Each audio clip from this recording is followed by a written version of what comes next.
passo que a gente falou que a gente vai se dedicar muito à anatomia do dente. Então, a anatomia do dente é muito importante, mais importante do que a cor. Hoje eu vou dizer para vocês quais são as duas resinas que você pode utilizar. Aqueles casos que você quer economizar mais. Matheus, eu quero uma resina de melhor custo-benefício. Qual eu vou utilizar? Você vai utilizar essa. Matheus, eu quero a resina que tem de melhor hoje no mercado. Então você vai utilizar essa. Como aqui tem gente que está começando, tem gente que já tem 6 anos de formato, 7 anos, 8 anos, eu acho que a compra do material vai ser um pouco diferente. Então a gente vai falar tudo que você precisa saber durante a compra do material, qual resina, qual a cor. Lembrando que a gente vai simplificar para 2 resinas compostas. Combinado? O outro passo que a gente falou foi matiz, cromo e valor. Onde a gente falou que matiz era o nome da cor, cromo a intensidade e onde a gente erra, que é o valor, que é o brilho. Quanto mais brilho essa cor tiver, quanto mais clara, maior o valor. Quanto mais escura, menor o valor. Como a gente utiliza apenas 2 resinas, essa nossa resina da Vestibular, olha que interessante, ela é uma resina de dentina. Matheus, mas na Vestibular, uma resina de dentina? Exatamente. Mas essa resina de dentina, ela precisa ter baixa opacidade. Matheus, o quanto de opacidade? No meio. Se a gente pegar pouca, média e muita opacidade, ela vai estar no meio. Ela se assemelha a uma resina de corpo. Matheus, o que é uma resina de corpo? É uma resina que tem média opacidade.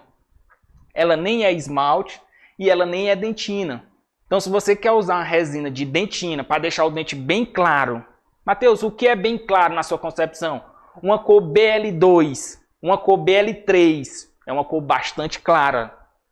Então, para você conseguir chegar nessa tonalidade, você vai ter que usar uma resina de dentina de média opacidade. E aí sempre surge uma dúvida, Matheus, e se eu usar uma resina de dentina de alta opacidade? Que é o que muita gente está fazendo, pegando a resina BL1 da Stellite Ômega, que ela é uma dentina, ela não é esmalte, e colocar na camada vestibular. O que é que acontece? Como ela vai ficar muito artificial porque ela não deixa passar luz, o dente vai ficar muito branco. Olha que interessante. Então a gente vai ter que selecionar uma resina que ela tem média opacidade. E até o final da live eu vou falar para vocês quais são as resinas que têm média opacidade. Pode ser corpo, pode ser dentina de média opacidade ou pode ser esmalte de baixa opacidade. Olha que interessante. E outra coisa que a gente vai falar nessa live, que eu acho muito importante, é onde é os nossos erros. Eu sei que muitos dentistas ainda têm medo de fazer porque tem medo de errar. E você aprende com o erro. Matheus, você errava muito, eu errava, mas eu sabia onde é que eu errava, ia lá e corrigia. É inevitável. Quando você começou a caminhar, você engatilhava, começava a caminhar, caía. E é assim todo aprendizado. Todo aprendizado parte de um erro. Olha que interessante. Esse é o motivo de você estar hoje aqui. Não é aprendendo com meus acertos, é aprendendo com meus erros. E eu não vou deixar você errar mais onde eu errei. Esse é o objetivo da live, você não errar onde eu errei. Usar resinas de baixo polimento, que não tem polimento. Resinas muito translúcidas. Olha que interessante, no início da minha carreira eu usava resinas de alta translucidez. E eu via que com um período de 1 ano, 2 anos, essa resina estava muito natural. E o paciente já dizia, Matheus, mas eu não fiz um dente branco. Eu quero meu dente branco novamente.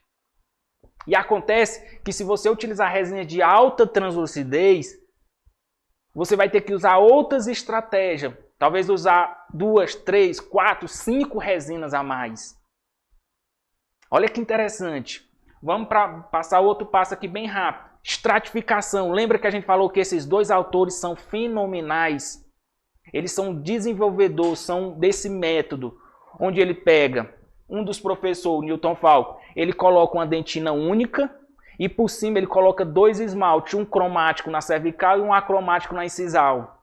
Já o professor Didier, ele pega e ele já estratifica pela dentina, uma dentina mais saturada e uma dentina menos saturada e um esmalte único. Olha que interessante, um estratifica pelo esmalte e o outro estratifica pela dentina. E tá show de bola. Se você for ver os artigos, tem centenas de artigos desses 2 autores. Só que hoje a nossa demonstração Eu quero demonstrar para você que é possível você utilizar apenas uma resina. A gente vai pegar os conceitos da literatura e a gente vai simplificar. A gente vai pegar uma resina na vestibular e fazer todos os nossos casos.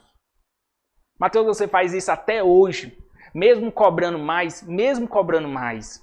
Eu aprendi que quanto mais eu estudo, mais eu me dedico, mais eu vou reduzir essa quantidade, mais eu vou simplificar. Porque esse é o objetivo. A sabedoria é simplificar. Olha que interessante. Quando a gente está começando, a gente quer usar várias resinas, várias. E não é por aí o caminho. Vamos passar para outro passo. Então, qual resina comprar? Camada palatina. Lembrando que a gente falou que a camada palatina tem que ser uma resina acromática. De preferência de boa resistência. Porque se ela não tiver resistência, ela pode fraturar com facilidade. Combinado? Qual marca comprar? Até o final vocês vão saber qual as marcas que eu indico. Porque já a gente vai para o caso clínico, vamos demonstrar muita coisa. Vamos demonstrar bastante coisa, tirar bastante dúvidas.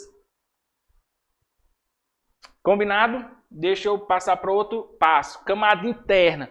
Matheus, camada interna e camada externa. Por que é que eu botei esses dois passos? Tem alguns casos que é interessante você botar uma camada interna.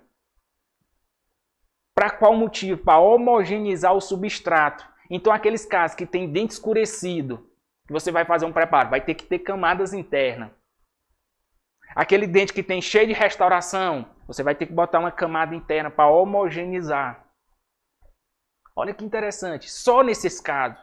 Mas a maioria dos casos no seu consultório, que o paciente já tem um dente na cor A1, A2, que não tem tanta restauração, você vai poder utilizar apenas duas resinas, uma na palatina e uma na vestibular. Já aqueles casos, dente escurecido, cheio de restauração, é interessante que você coloque uma resina de dentina por baixo para homogeneizar. Pode ser até da mesma cor do dente, A1, A2. Então, somente nesses casos que eu boto essa resina por baixo.